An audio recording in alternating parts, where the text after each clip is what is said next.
आप देख रहे हैं यस ट्यून्स। वीडियो अच्छा लगे तो चैनल को लाइक और सब्सक्राइब करें। बुंदेलखंड के घने जंगलों के बीच बसा था रामगढ़ गांव। कभी यहाँ होली बड़ी धूमधाम से मनाई जाती थी, लेकिन बीते 5 सालों से गांव में रंगों का नामो निशान मिट चुका था।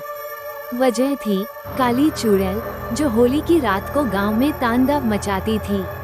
लोग बताते थे कि जो भी होली जलाने जाता वह या तो गायब हो जाता या अगले दिन उसकी लाश पीपल के पेड़ पर लटकी मिलती। एक शाम गांव के चौपाल पर सभी लोग इकट्ठा हुए। ऐसे कब तक चलेगा? क्या हमारे बच्चे कभी होली नहीं खेलेंगे? मुखिया जी, हम सब जानते हैं कि जब जब हमने होली जलाने की कोशिश की तब तब उस चुड़ैल ने किसी को मार डाला। मेरे भाई को भी 5 साल पहले होली की रात काली चुड़ैल उठा ले गई थी। आज तक उसकी हड्डियां भी नहीं मिली।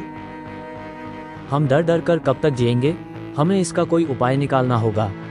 गांव के सबसे बुजुर्ग पंडित सोमेश्वर जी ने सलाह दी कि पास के जंगल में रहने वाले साधु बाबा से मदद ली जाए।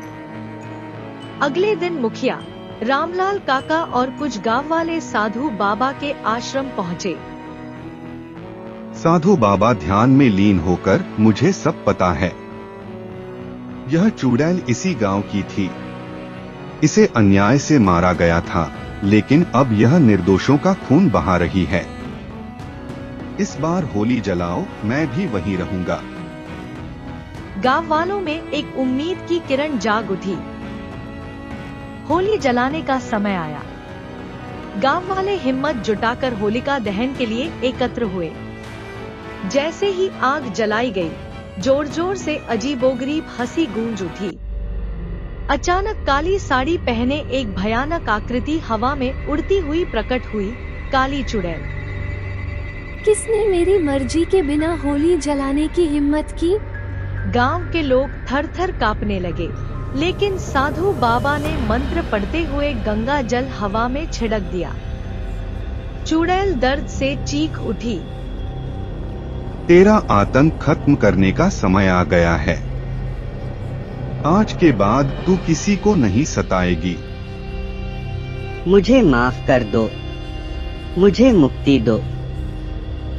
कुछ ही क्षणों में वह जलकर राख बन गई। गांव में फिर से होली की खुशियां। गांव वालों की आंखों से आंसू बह निकले, खुशी के आंसू। अगले ही पल रंगों की वर्षा शुरू हो गई। बच्चों ने गुलाल उड़ाया, ढोल बजने लगे और पूरा गांव होली के रंग में रंग गया।